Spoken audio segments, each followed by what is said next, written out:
Supplementary, Dr. Dinesh Sharma ji. Please be specific, Sharma ji.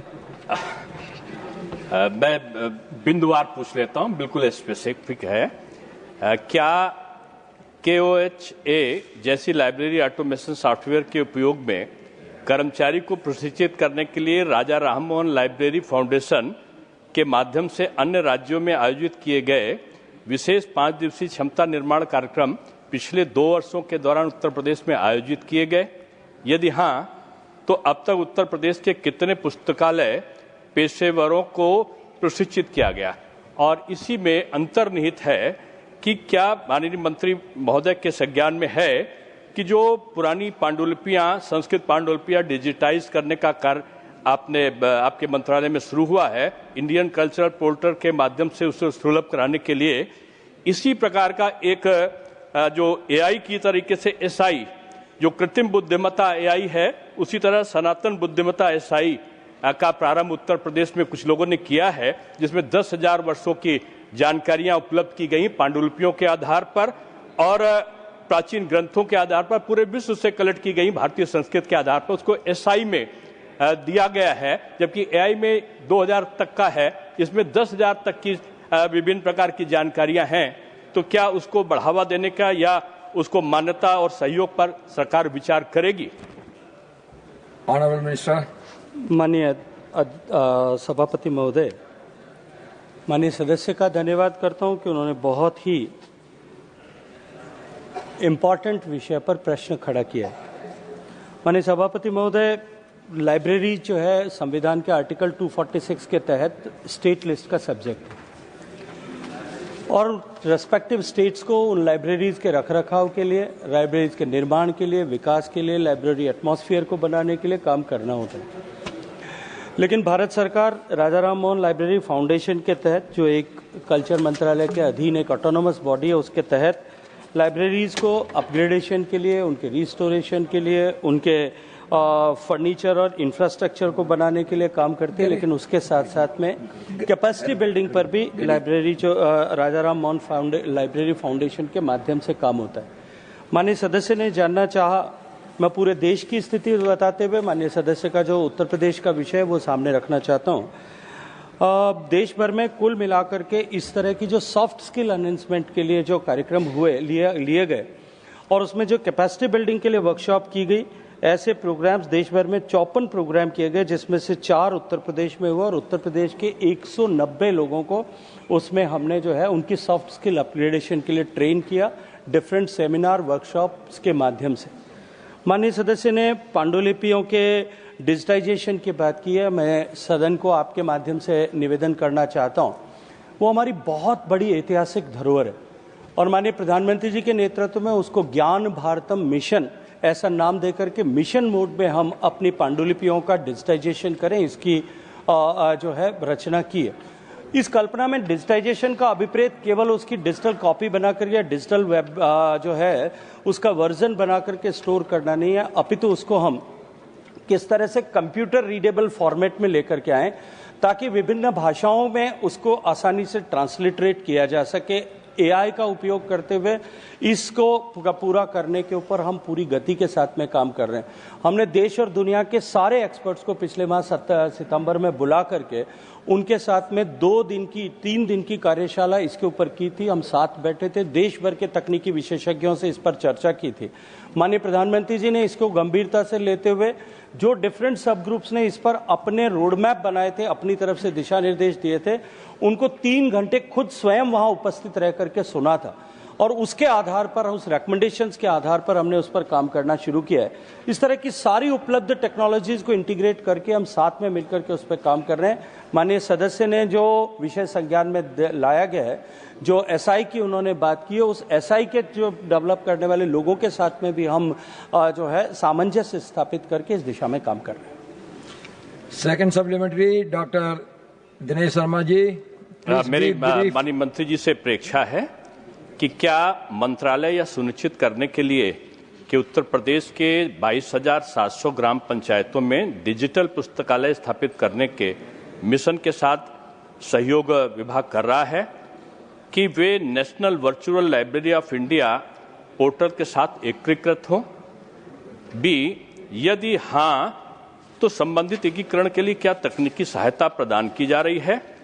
सी, क्या राष्ट्रीय पुस्तकालय mission ने वाराणसी में हाल में ही स्थापित 356 ग्रामीण पुस्तकालयों को प्रतियोगी परीक्षा के उम्मीदवारों के लिए डिजिटल संसाधन संग्रह करने के लिए कोई विशेष वित्तीय सहायता प्रदान की गई है? यदि हां तो तत्संबंधी ग्रामीण केंद्रों को प्रदान किए गए संसाधनों का विवरण क्या है? Honourable minister. माननीय सभापति महोदय, आपका संरक्षण चाहता हूं। एक ही सप्लीमेंट्री में कई सारे क्वेश्चंस पूछे गए हैं, ए बी सी डी करके। जैसा मैंने अपने पिछले सप्लीमेंट्री का उत्तर देते हुए कहा कि लाइब्रेरीज बेसिकली जो है स्टेट एंट्री लिस्ट का सब्जेक्ट है, स्टेट्स को उसको प्राथमिकता से काम करना है। लेकिन मैं इतना, माननीय सदस्य ने प्रश्न किया, मैं इतना निवेदन करना चाहता हूं कि भारत के म्यूजियम्स, भारत की लाइब्रेरीज, भारत के जो पुरा संपदा है उसके और भारत के आर्काइव्स में रखे हुए जो पुरातात्विक महत्व की हमारी संपत्तियां, उन सब का डिजिटल वर्जन जो है वो हमारे इतिहास से रिलेटेड, हमारे साहित्य से रिलेटेड, हमारी कला से रिलेटेड, हमारे पुरा संपदा से रिलेटेड, इन सब को हम वर्चुअल प्लेटफॉर्म पर एग्जिबिट कर सकें, इसको लेकर के इंडिया कल्चर पोर्टल बनाने की कल्पना की गई थी। और दिसंबर 2019 को जब इस कल्चर पोर्टल को बनाया गया था, तब से लेकर के इस पर जो है लगातार लोगों की रुचि भी बढ़ती रही। अभी हाल ही में पिछली महीने की 5 तारीख को हमने इसका वर्जन 2 लॉन्च किया है, जिसको हमने आधुनिक तकनीकी, आर्टिफिशियल इंटेलिजेंस, इस सब से इक्विप किया और भारतीय भाषाओं में, सब भाषाओं में इसको देखा और पढ़ा जा सके, इस दृष्टिकोण से भाषिणी के साथ में जो भारत का निर्मित ट्रांसलिटरेशन प्लेटफॉर्म है उसके साथ में इसको अलाइन किया है, ताकि 22 भाषाओं में इसको सीधा प्रत्यक्ष रूप से लोग पढ़ करके, देख करके इसमें जो है जो कुछ एंट्रीज हैं उनको जान सकें, उनके बारे में ज्ञान प्राप्त कर सकें। मैं सिर्फ इतना निवेदन करना चाहता हूं कि अब तक 57 लाख ऐसे पीसेस और पेजेस जो हैं इस इंडिया कल्चर पोर्टल पर हमने अपलोड किए। 2 करोड़ 11 लाख विजिटर्स ने अब तक इसको विजिट किया। इसलिए निश्चित रूप से इसको लेकर के, और जब इस पर भाषिणी के साथ में इसको अलाइन कर दिया है, तब इसके ऊपर रुझान निरंतर बनता जा रहा है, बढ़ता जा रहा है। मैं, माननीय सदस्य ने जो जानकारी चाही है कि हम उसको जो है उत्तर प्रदेश की गांवों की लाइब्रेरी के साथ में अलाइन कर रहे हैं कि नहीं, वो that is a open platform and open access platform है, कोई भी उसको जो है एक्सेस कर सकता है। फिर राज्य सरकार, हमने model libraries national mission library mission के तहत बनाए हैं, जहां राज्य की एक सेंट्रल लाइब्रेरी को और एक डिस्ट्रिक्ट की लाइब्रेरी को as a model library develop करने के लिए हमने संसाधन उपलब्ध कराए। अब उन संसाधनों के जो हमने मॉडल लाइब्रेरीज देश में लगभग 67 ऐसी क्रिएट की हैं, उसके आधार पर राज्य सरकार अपने इनिशिएटिव लेकर के अपने यहाँ डिजिटल इंफ्रास्ट्रक्चर इस तरह के लाइब्रेरीज को उपलब्ध कराएं। कुछ राजा राम मोहन लाइब्रेरी फाउंडेशन के माध्यम से असिस्टेंस प्रोवाइड की जाती है विभिन्न मैचिंग और नॉन मैचिंग ग्रांट के तहत, उनको अवेल करके राज्य सरकार अगर उस पर काम करती है तो निश्चित रूप से इस तरह की व्यवस्था खड़ी की जा सकती है। लेकिन मैं ये कहूँगा कि इसके लिए आज के समय में किसी तरह का फिजिकल इंफ्रास्ट्रक्चर खड़ा करने की आवश्यकता नहीं है, क्योंकि हम जानते हैं माननीय मोदी जी के नेतृत्व में जिस तरह से सरकार काम कर रही है, माननीय सिंधिया साहब यहाँ बैठे हैं, आज देश में सबसे ज्यादा स्मार्टफोन्स भी हैं और दुनिया में, और सबसे ज्यादा जो है सस्ता डेटा भी भारत में उपलब्ध है। आज बच्चे जो हैं इंडियन कल्चर पोर्टल को अपने घर में बैठकर भी अपनी सहूलियत के हिसाब से एक्सेस कर सकते हैं, उसके ज्ञान को प्राप्त कर सकते हैं। और जो एनएमएल के तहत हमने फाइनेंशियल असिस्टेंस प्रोवाइड किया, उसमें उत्तर प्रदेश सरकार को भी हमने लगभग 2 करोड़ रुपया पिछले वर्षों में उसके लिए दिया है, ताकि वो अपने लाइब्रेरीज को धीरे धीरे और अधिक इक्विप कर सके। थर्ड सप्लीमेंट्री, श्रीमान इमरान प्रताप गढ़ी जी। धन्यवाद माइक सर। धन्यवाद सभापति महोदय। मैं आपके माध्यम से माननीय संस्कृति मंत्री जी से एक बहुत जरूरी सवाल पूछना चाहता हूं। लाइब्रेरी से जुड़ा नहीं है, लेकिन संस्कृति मंत्रालय से जुड़ा है। चूंकि तीनों प्रश्न एक जैसे लगे हुए हैं आसपास, तो मेरा सवाल आपसे है कि पिछले दिनों दिल्ली के भारत मंडपम में, सभापति महोदय, एक संस्था है जिसका नाम सनातन संस्था है, उसने एक कार्यक्रम आयोजित किया जिसके लिए संस्कृति मंत्रालय ने क्या 63 लाख रुपए की सहायता दी, जबकि उस संस्था पर गौरी लंकेश और एमएम कलबुर्गी की हत्या के आरोप हैं और उसकी जांच कर्नाटक पुलिस कर रही है। और उस कार्यक्रम में मुसलमानों के खिलाफ बेहद आपत्तिजनक नारे लगाए गए और आप भी उस कार्यक्रम में मौजूद थे।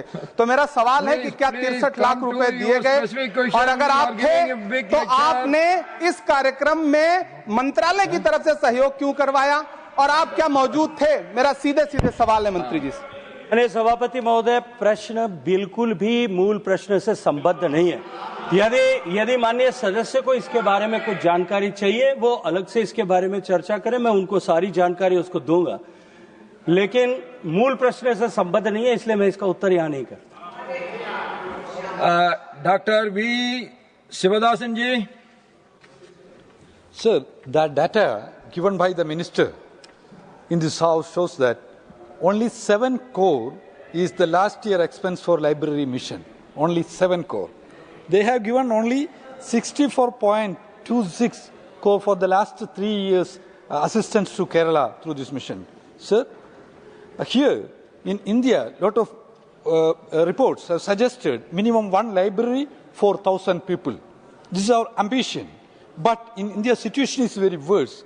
The villages, thousands of villages in India don't have libraries.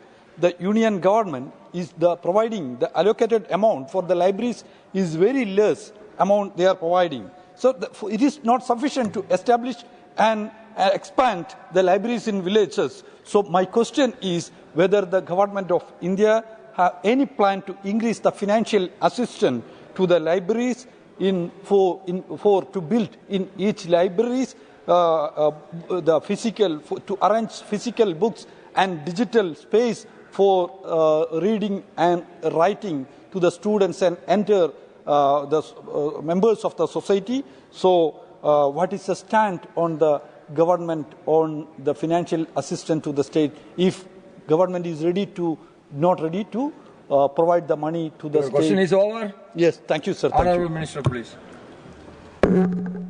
माननीय सभापति महोदय, while answering my first supplementary, I have clearly stated that under Article 246 of Constitution of India, the library is a state entry list subject. Government of India provides special assistance under National Mission of Libraries to the states to create or upgrade the existing libraries, one as a central library, as a state library, and one as recommended by the state government as a district library. Only for 2 libraries we extend this support, rest just to create a model library so that states can learn out of them and practice creating library infrastructure in their respective states and union territories. I would like to request Ms. Honorable Member that you please impress upon your government to create infrastructure, library infrastructure in the villages. But simultaneously, as I have answered in the previous question, that we have created a India Culture Portal, and we have upgraded the India Culture Portal during last.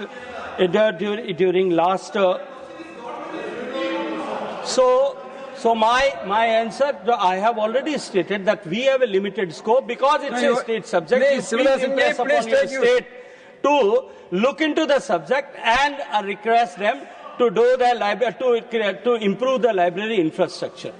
5th supplementary, श्रीमान सतनाम सिंह सांधू जी। Thank you so much, आपने मुझे supplementary का अवसर दिया। Sir, मेरा सवाल Sikh reference library को लेकर है। ये सिख रेफरेंस लाइब्रेरी 1946 में गोल्डन टेम्पल प्रसिर में इस्टेब्लिश की गई थी। सर, इसमें 20,000 रेयर मैन्युस्क्रिप्ट्स थी और इसमें हाथ लिखित ग्रंथ साहब भी थे और सिख इतिहास गुरु नानक देव जी से लेकर पूरा इतिहास था। लेकिन जब 84 में ऑपरेशन ब्लू स्टार किया गया, जब दरबार साहब पे हमला किया गया, अकाल तख्त को ढह ढेरी किया गया, उस समय सिख रेफरेंस लाइब्रेरी को जलाने का काम किया गया। सर, ये वैसे ही हुआ जैसे तक्षशिला नालंदा में हमारा इतिहास जलाया गया था, वहाँ सिख इतिहास जला दिया गया, गुरु ग्रंथ साहब की पवित्र पावन बीड़ जला दी गई। सर, मेरा सवाल है कि डिजिटल रिकवरी प्रोजेक्ट के तहत क्या ये आज की एआई टेक्निक और मल्टी स्पेक्ट्रल इमेजिंग के साथ इसकी रिकवरी हो सकती है? Honorable Minister. माननीय सदस्य ने बहुत रेलेवेंट प्रश्न किया है। किसी भी प्राकृतिक आपदा के चलते हुए, मानव सृजित आपदा के चलते हुए और जिस तरह की दुर्भाग्यपूर्ण घटना ऑपरेशन ब्लू स्टार के तहत हुई, इस तरह की संपदा उस समय जल करके खाक हो गई, जल करके उसका नुकसान हुआ। निश्चित रूप से इन सब ऐसी सारी चुनौतियों को देखते हुए भारत की इस ऐतिहासिक पुरा संपदा जो हमारे पुरखों ने, हमारे पूर्वजों ने हजारों साल के अपनी विजडम, अपने ज्ञान, अपने अनुभव के आधार पर सृजित किया था, उस सबको सहेजने, संवारने और स्थायी, चिरस्थायी बनाने के लिए माननीय प्रधानमंत्री जी की प्रेरणा से ज्ञान भारतम मिशन प्रारंभ किया है। हम उसमें उपलब्ध टेक्नोलॉजीज का उपयोग करते हुए उन सबको जो है उन सबको न केवल कंजर्व करने, प्रिजर्व करने के लिए काम करते हैं, अपितु तो उनको डिजिटाइज करके, इम्प्रूव करके अगर हम उनको होलिस्टिकली वापस रिक्रिएट कर सकें, इस पर भी काम करते हैं। माननीय सदस्य ने ये विषय आज संज्ञान में लाया है। निश्चित रूप से ये अत्यंत महत्वपूर्ण है और आने वाले समय में माननीय सदस्य से और इस विषय पर चर्चा करके कैसे हम इस विषय पर आगे बढ़ सकते हैं, इस विषय को कैसे आगे बढ़ा सकते हैं, इस पर विचार विमर्श किया जा सकता है। Now question number 2.